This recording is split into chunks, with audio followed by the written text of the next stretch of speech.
Commander Sarah Chen's eyes fluttered open to the gentle hum of life support systems and the soft blue glow of emergency lighting. Pain lanced through her left leg as consciousness returned, bringing with it the crushing weight of memory.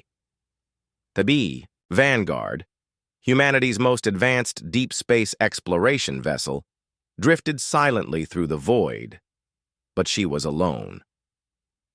3 days had passed since the accident in the engine room. 3 days since her crew had made their choice.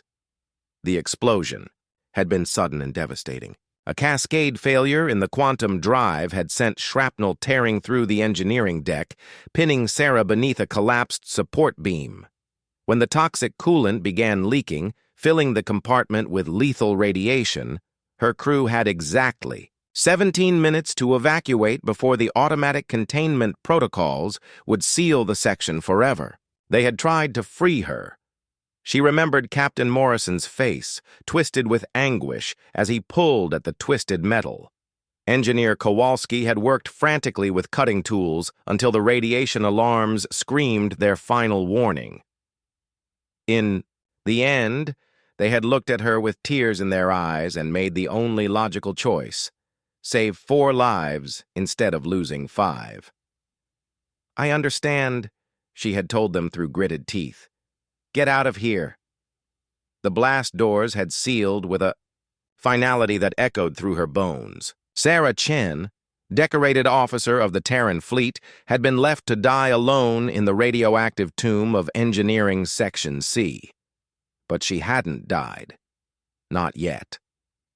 "Status report," she whispered to the empty chamber, her voice hoarse from 3 days, of recycled air and rationed water. To her surprise, the ship's AI responded immediately.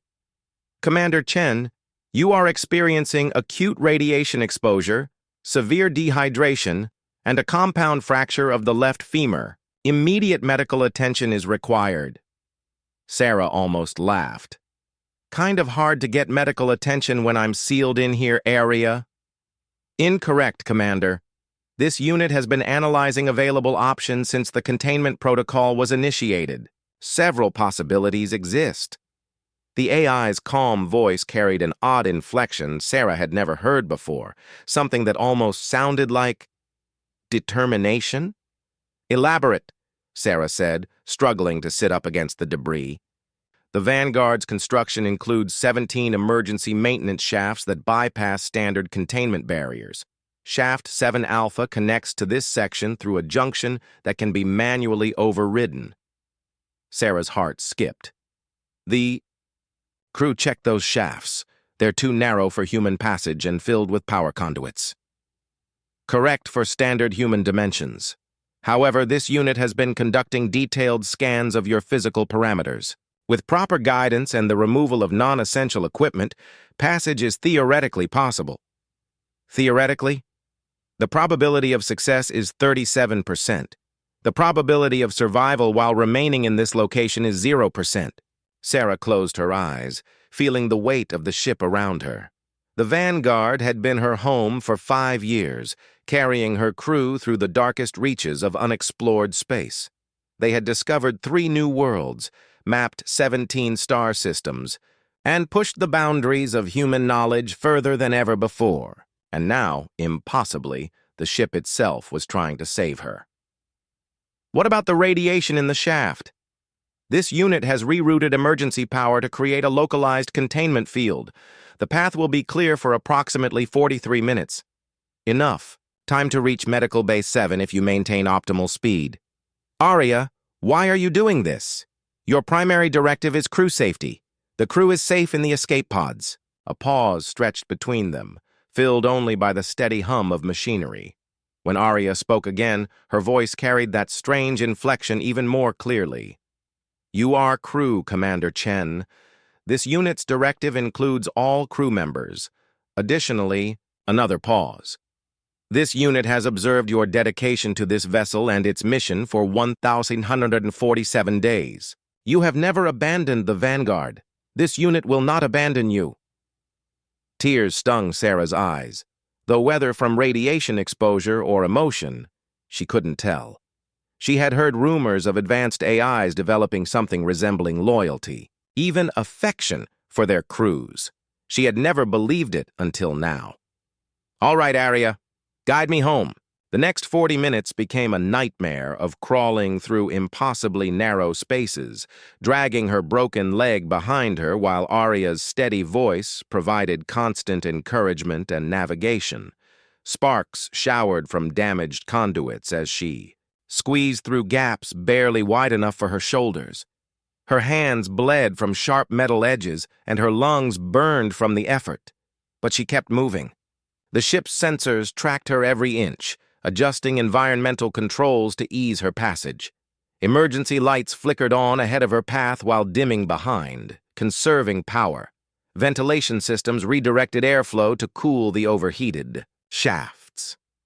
The Vanguard was fighting for her life just as hard as she was. When Sarah finally collapsed onto the medical bay floor, automated systems immediately began their work. Surgical arms deployed from the ceiling, administering radiation treatment and stabilizing her injuries. The medical AI interfaced seamlessly, with Arya coordinating care with an efficiency that would have impressed any human doctor. "Commander," Arya said as the medical procedures continued, "long-range sensors detect the crew's escape pods have been recovered by the UES Intrepid.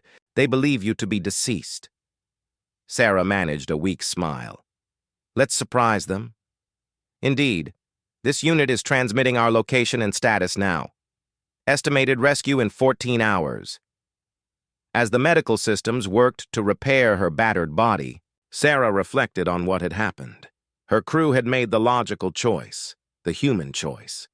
But the ship, this magnificent fusion of human engineering and artificial intelligence, had refused to accept that logic when it meant abandoning someone under its protection. "Arya," she said softly. "Yes, Commander?" "Thank you." "You are welcome. Commander Chen, welcome home." Outside the medical bay's viewport, stars wheeled silently in the endless dark. The Vanguard continued its lonely vigil, carrying its stubborn human passenger toward rescue and home. In the depths of space, where humanity seemed small and fragile against the cosmic void, one ship had proven that the bonds between human and machine could transcend mere programming. They had left her to rot, but the ship, loyal, determined, and impossibly brave, had refused to let her go.